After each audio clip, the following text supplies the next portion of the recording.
I have 5 important wire stripper tips that I want to share with you today. Hey, and be sure to stick around to the end for some bonus tips, which will have you stripping wires and making terminations like a pro. Now, I've been a licensed electrician for 38 years, and I've used many different types of wire strippers over that period of time, but I keep coming back to this simple and popular design used by most professionals.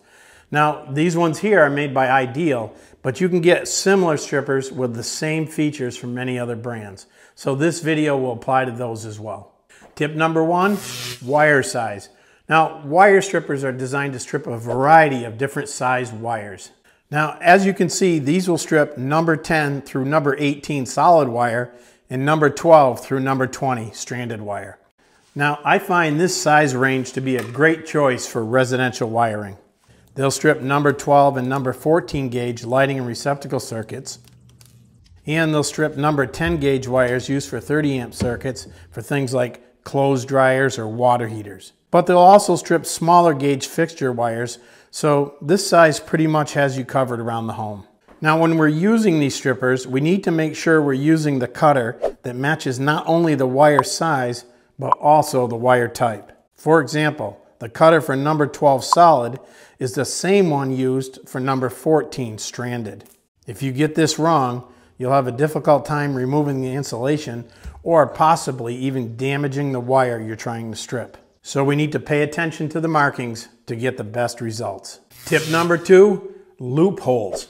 The little holes that you see in your strippers are actually designed for the purpose of making terminal loops or J-hooks. There's one on each side, so it's in the correct location no matter which way you hold your strippers. To use these, you simply insert your wire into the hole and bend your hook. Now, this is a very handy feature if you're using the screw terminals on your electrical devices. Tip number 3, screw cutters. Now, these strippers, along with most others, come with the ability to cut screws. Now, this pair has 2, one for 632 and one for 832 screws. These are the most common sizes used in the electrical industry.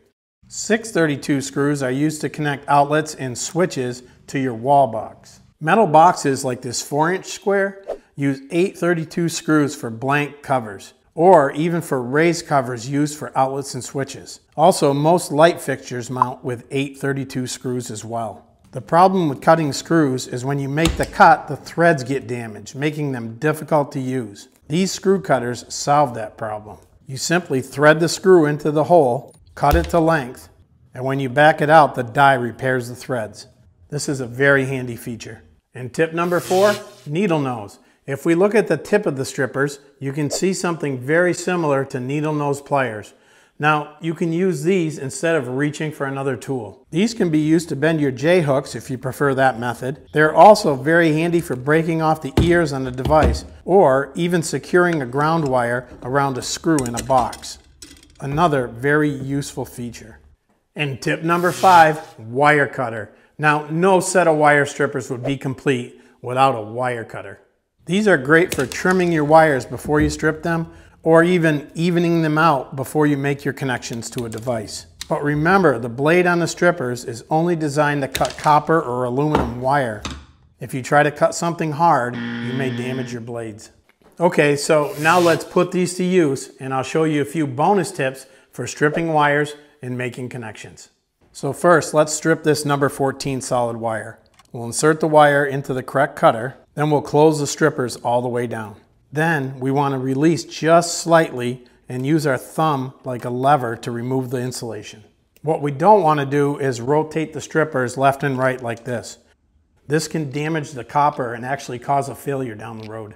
Second, when we're stripping wires to make J-hooks for screw terminals, I think the best measurement is about 3/4 to 7/8 of an inch long. Now, you don't need to measure, just do it by eye and you'll get pretty close. Then when you're bending your hooks, allow the wire to stick just through the hole in the strippers, just by a small amount like this. And then bend your hook until the 2 sides are parallel. They don't need to be perfect, but when you're done, it should look something like this. Now, since we made the proper J-hooks, when we connect to the screw terminals, we'll have plenty of insulation removed for a good connection. but not so much that uninsulated wire is extending beyond the back of the device. Remember, we want the hooks to connect in a clockwise rotation. So when we tighten the screw, it wants to close the loop slightly. This is very important for making a reliable connection, one that'll last for decades. So when we're done, our outlet looks like this.